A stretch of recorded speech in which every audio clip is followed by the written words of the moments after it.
اعوذ باللہ من الشیطان الرجیم بسم اللہ الرحمن الرحیم الحمد لأہلہ والصلاۃ علی اہلہا اما بعد فقد السلام علیکم ورحمۃ اللہ وبرکاتہ۔ آؤ کتاب پڑھیں۔ اس پروگرام میں ہم آپ کی خدمت میں الحمدللہ المراجعات کا ترجمہ مذہب اہل بیت دین حق آپ کی خدمت میں پیش کر رہے ہیں، اور گفتگو ہماری آپ کی خدمت میں یہاں تک پہنچ گئی تھی، یعنی پیج نمبر 361 تک، جس میں جو ہے سلیم البشری صاحب کا جو خط آیا تھا وہ خط نمبر 29، اور انہوں نے فرمایا کہ چونکہ یہ مولا کا لفظ کئی جگہ پر استعمال ہوا ہے، یعنی مددگار کے لیے بھی ہے، اور جو ہے سرپرست کے لیے بھی ہے، اور گروہ کے لیے بھی ہے، حبیب کے لیے بھی ہے، دوست کے لیے بھی ہے، اور کئی جگہ پر مولا کے مددگار کے معنی میں بھی ہے، اور کچھ قرآنی آیتیں بھی پیش کی گئی تھی، اور پھر یہ بھی کہا تھا کہ ایک قرینہ بھی موجود ہے جو حدیث غدیر کی تعویل کر سکتا ہے۔ جب لوگوں کو یمن بھیجا گیا علی علیہ السلام کے ساتھ، اور جب یمن میں سخت گیری کا مظاہرہ ہوا تو لوگوں نے امام علی علیہ السلام کی پیغمبر اسلام سے شکایت کی، تو پیغمبر نے یہ قرینہ موجود ہے تاکہ لوگ چلتے چلاتے جو ہے پیغمبر اسلام کی وصیت یاد رکھیں، اور اس بنیاد پر علی ابن ابی طالب علیہ السلام کے بے پناہ فضائل و محامد کا ذکر کیا۔ یہاں پر شرف الدین موسوی صاحب تحریر کرتے ہیں اور کہا کہ یہ پوچھتے ہیں کہ اگر کوئی غیر مسلم فلسفی آپ سے واقعہ غدیر کے متعلق پوچھے کہ آخر رسول اللہ نے ان لاکھوں مسلمانوں کو غدیر خم کے میدان میں پہنچ کر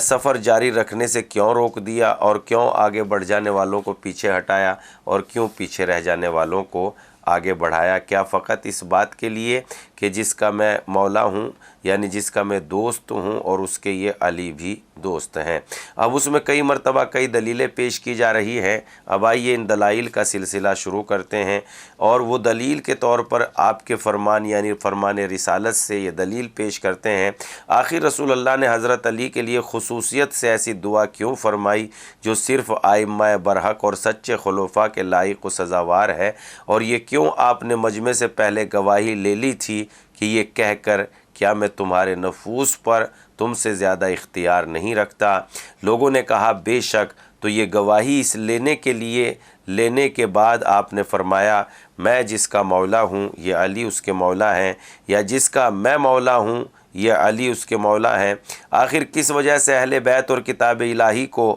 ہم پلہ قرار دیا گیا؟ آپ نے فرمایا اور صاحب عقل و فہم کے لیے روز قیامت تک انہیں مقتدا اور پیشوا کیوں فرمایا گیا؟ کس چیز کے لیے حکیم اسلام اتنا زبردست احترام فرما رہے تھے، اور وہ کون سی مہم تھی جس کے لیے اتنی پیش بندی کی ضرورت لاحق ہوئی؟ وہ کون سی غرض تھی جس کی تکمیل آپ کو لوگوں کے بھرے مجمع میں مد نظر تھی؟ وہ بات کیا تھی جس کے پہنچانے کا خداوند عالم کی جانب سے اتنا تاکیدی حکم ہوا اور آیت اتری اے رسول پہنچا دو اس پیغام کو جو تمہارے پروردگار کی جانب سے نازل ہوا ہے؟ اگر تم نے ایسا نہ کیا تو گویا کار رسالت انجام ہی نہ دیا۔ یہ اتنی شدید تاکید اور دھمکی سے ملتا جلتا حکم دینے کی خدا کو کیا ضرورت کیوں محسوس ہوئی؟ وہ بات کیا تھی جس کے پہنچانے میں رسول ڈر رہے تھے کہ کہیں فتنہ نہ کھڑا ہو جائے، اور اس کے بیان کرنے میں منافقین کی ایذا رسانیوں سے بچنے کے لیے خدا کی حفاظت و حمایت کی ضرورت مند ہو رہے تھے؟ اگر یہ سوالات آپ سے کیے جائیں تو کیا آپ اتنی عقل اور سمجھ رکھتے ہیں کہ یہی جواب دیں گے کہ ان تمام باتوں سے خدا اور رسول کی غرض صرف یہ ظاہر کرنا تھا کہ علی مسلمانوں کے مددگار اور دوست ہیں؟ میرا تو یہ خیال ہے کہ آپ یہ جواب دینا کبھی پسند نہ کریں گے۔ مجھے وہم و گمان بھی نہیں ہو سکتا کہ آپ اس قسم کی باتیں اس حکیم مطلق رب الارباب کے لیے جائز سمجھیں گے، نہ حکیم اسلام خاتم النبیین کے لیے۔ آپ سے بہت بعید ہے کہ آپ رسول اللہ کے لیے جائز و مناسب اور مناسب قرار دیں کہ وہ اپنی تمام تر صلاحیتیں اور پوری کوششیں اس چیز پر واضح کرنے میں صرف کر دیں جو خود روشن اور واضح ہو، جس کی وضاحت کی کوئی ضرورت نہیں ہے، یا ایسے عمل کی وضاحت فرمائے جسے وجدان و عقل سلیم واضح سمجھے۔ مجھے تو کوئی شک نہیں ہے کہ آپ یقیناً پیغمبر کے اقوال و افعال کو اس سے بلند و برتر سمجھتے ہوں گے،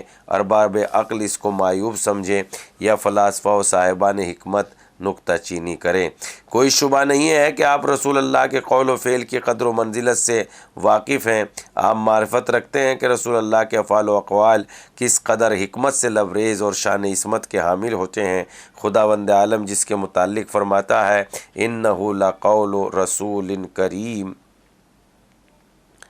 ذی قوت عند ذی العرش مکین، بے شک یہ قرآن ایک معزز فرشتہ جبرائیل کی زبان کا پیغام جو بڑا قوی عرش کا مالک کی بارگاہ میں بلند رتبہ ہے، سب فرشتوں کا سردار امانت دار، اور مکے والوں تمہارے ساتھی محمد دیوانے نہیں ہیں۔ وما صاحبکم بمجنون، وہ واضح باتوں کی وضاحت اور بدیہی چیزوں کے بیان کرنے کے لیے اتنا اہتمام کرے گا، اور ان اظہر من الشمس چیزوں کو واضح کرنے کے لیے ایسا ساز و سامان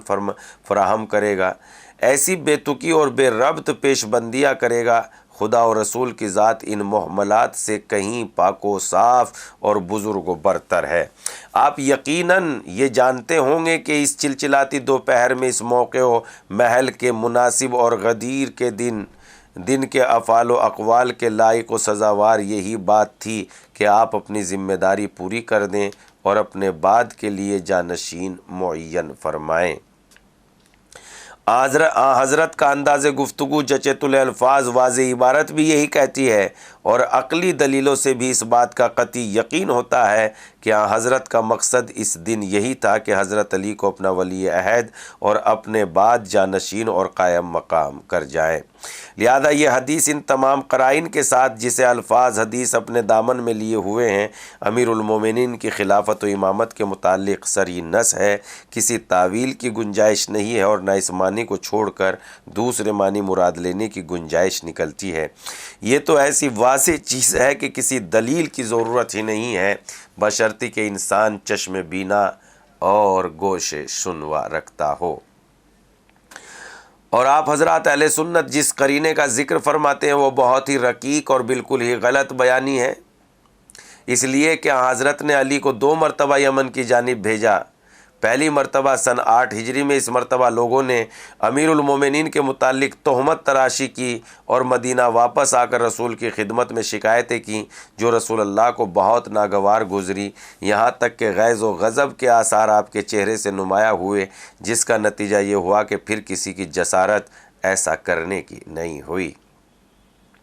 اور دوسری مرتبہ سن 10 ہجری میں گئے، اور اس مرتبہ آپ نے حضرت علی کو العلم لشکر دیا اور سر پر امامہ باندھا تھا، اور یہ فرمایا تھا کہ روانہ ہو اور ادھر ادھر توجہ نہ کرنا۔ حضرت علی روانہ ہوئے، وہاں پہنچ کر رسول کے امور انجام دیے، اور وہاں سے مکہ پہنچ کر حجۃ الوداع میں رسول اللہ کے ساتھ ہو گئے۔ اس مرتبہ نہ تو کسی کینہ ور کو کینہ ظاہر کرنے کی نوبت آئی، اور نہ کسی دشمن کو دشمنی کا موقع ملا، لہذا یہ کہنا کیوں کر درست ہو سکتا ہے کہ رسول نے غدیر خم میں جو کچھ کہا اس کا سبب وہی علی پر اعتراض کرنے والے ہیں، یا حضرت نے دشمنان و مخالفین امیر المومنین کے رد میں ایسا کیا۔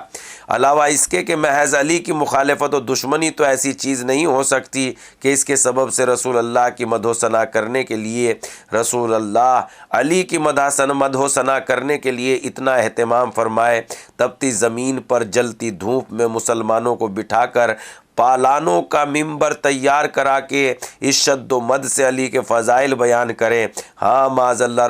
رسول اکرم اگر اپنے افعال و اقوال اپنے قصد و ارادے میں اس قدر ہرزہ کار سمجھ لیا جائے تو یہ دوسری بات ہے۔ آپ شان حکیمانہ اور انداز عصمت ان محملات اور خرافات سے کہیں پاک و صاف ہے۔ خداوند عالم نے تو اپنے رسول کے متعلق فرمایا تنزیل من رب العالمین، اگر صرف حضرت علی کے فضائل کا بیان کرنا یا مخالفین کی رد ہی حضرت کو مقصود ہوتی تو آپ کہہ سکتے تھے کہ میرا چچا زاد بھائی ہے، میرے داماد ہیں، میرے نوازوں کے باپ ہیں، میرے اہل بیت کے سید و سردار ہیں، تم لوگ ان کے ساتھ بدسلوکی کر کے مجھے اذیت نہ پہنچانا، یا اس جیسی اور باتیں فرما سکتے تھے جن سے صرف آپ کا فضل و شرف اور جلالت قدر ظاہر ہوتی، حالانکہ الفاظ حدیث سے وہی باتیں ذہن میں آتی ہیں جو ہم نے بیان کی ہیں۔ لہذا حدیث کے بیان کا کوئی سبب بھی ہو، الفاظ سے جو معنی فوراً ذہن میں آتے ہیں وہی مراد ہوں گے اور اسباب پر اعتنا نہ کی جائے گی۔ اس حدیث غدیر میں اہل بیت کا جو ذکر ہوا تو یہ ہمارے ہی بیان کیے ہوئے معنی کی تائید میں ہے۔ ہم نے جو کچھ سمجھا ہے اسی کی تائید ہوتی ہے، کیونکہ رسول اکرم صلی اللہ علیہ وآلہ وسلم نے اس حدیث میں اہل بیت کو قرآن مجید کا ہم پلہ قرار دیا ہے اور باب عقل کے لیے نمونہ ہدایت فرمایا۔ چنانچہ ارشاد فرمایا کہ میں تم سے ایسی چیزیں چھوڑے جاتا ہوں کہ اگر تم مضبوطی سے تھامے رکھو تو کبھی گمراہ نہ ہوں گے، ایک کتاب خدا، دوسرے عطرت اہل بیت۔ آپ نے ایسا اس لیے کیا اور اس وجہ سے فرمایا کہ امت والے جان لیں، سمجھ لیں کہ رسول کی آنکھ بند ہونے کے بعد بس انہی دو چیزوں کی طرف رجوع کیا جا سکتا ہے، یہی دونوں بھروسے کے لائق ہے۔ ائمہ اہل بیت کی اطاعت و اتباع واجب و لازم ہونے کا آپ اسی سے اندازہ کر سکتے ہیں کہ حضرت نے انہیں کتاب خدا کے برابر قرار دیا ہے۔ کتاب خدا جس کے پاس باطل کا گزر تک نہیں، اس کا ہم پلہ انہیں فرمایا۔ لہذا جس طرح کتاب الہی کو چھوڑ کر کسی دوسری کتاب کی طرف رجوع کرنا جائز نہیں ہو سکتا، بعین ہی اسی طرح ائمہ اہل بیت کو چھوڑ کر ان کے مختلف کسی امام کی طرف رجوع کرنا جائز نہیں، اور حضرت کا یہ فرمانا کہ یہ دونوں کبھی ختم نہ ہوں گے یا کبھی جدا نہ ہوں گے یہاں تک کہ میرے پاس حوض کوثر پر پہنچیں گے، دلیل ہے اور واضح دلیل ہے کہ حضرت کے بعد زمین ان ائمہ اہل بیت سے خالی نہیں ہو سکتی، ان میں کا کوئی نہ کوئی فرد ہر زمانے ہر وقت میں ضرور موجود رہے گا جو ہم پلہ کتاب الہی کے ہوگا۔ اگر آپ اس حدیث پر اچھی طرح غور و تدبر فرمائیں تو یہ حقیقت آپ پر منکشف ہوگی، واضح ہوگی کہ حضرت نے یہ ارشاد فرما کر خلافت کو ائمہ طاہرین میں ہی منحصر کر دیا، ان کے علاوہ کی گنجائش نہیں نکلتی۔ اس کی تائید اس حدیث سے بھی ہوتی ہے جسے امام احمد نے اپنی مسند جلد نمبر 5 صفحہ نمبر 132 پر زید بن ثابت سے روایت کی ہے۔ زید بن ثابت کہتے ہیں کہ حضرت نے ارشاد فرمایا، میں تم میں اپنے دو جانشین چھوڑے جاتا ہوں، کتاب خدا جو ایک رسی ہے جس کا سلسلہ آسمان سے زمین تک ہے، دوسرے میری عطرت و اہل بیت۔ آپ بے خبر نہ ہوں گے کہ عطرت کی اتباع کو واجب و لازم کرنا بعین ہی امیر المومنین کی اطاعت و اتباع کو واجب کرنا، اس لیے آپ راس و رئیس اہل بیت تھے۔ لہذا حدیث غدیر ہو یا اس جیسی دوسری حدیثیں، سب کی سب حضرت علی ہی کی امامت و خلافت کی نصوص صریحہ ہیں، سب سے آپ ہی کی امامت ثابت ہوتی ہے۔ جو حدیث اہل بیت کے متعلق ہیں جن میں اہل بیت کی اطاعت و اتباع کو واجب فرمایا ہے، رسول اللہ کو ان حدیثوں سے آپ کی امامت یوں ثابت ہوتی ہے کہ آپ راس و رئیس تھے عطرت اہل بیت کے، وہ اہل بیت جن کی منزلت خدا و رسول کے نزدیک کلام الہی جیسی تھی، اور جو روایتیں خود امیر المومنین کے متعلق وارد ہوئی ہیں ان سے بلحاظ آپ کی گراں قدر شخصیت و جلالت عظمت کے آپ کی امامت ثابت ہوتی ہے، اور یہ پتہ چلتا ہے کہ آپ ہر اس شخص کے ولی تھے جس کے رسول اللہ ولی تھے۔ فقط والسلام۔ یہاں پر 29ویں خط کا جواب تمام ہو جاتا ہے۔ انشاءاللہ ہم آپ کی خدمت کرتے رہیں گے، مگر آپ بھی اس کار خیر میں ہماری مدد کرتے رہیے اور اس پیغام کو دوسروں تک پہنچاتے رہیے، یوٹیوب کے ذریعے اور فیس بک کے ذریعے، آپ جس اعتبار سے بھی، انسٹاگرام کے ذریعے، جس اعتبار سے بھی آپ ہماری مدد کرنا چاہیں اس اعتبار سے آپ ہماری مدد کر سکتے ہیں۔ والسلام علیکم ورحمۃ اللہ۔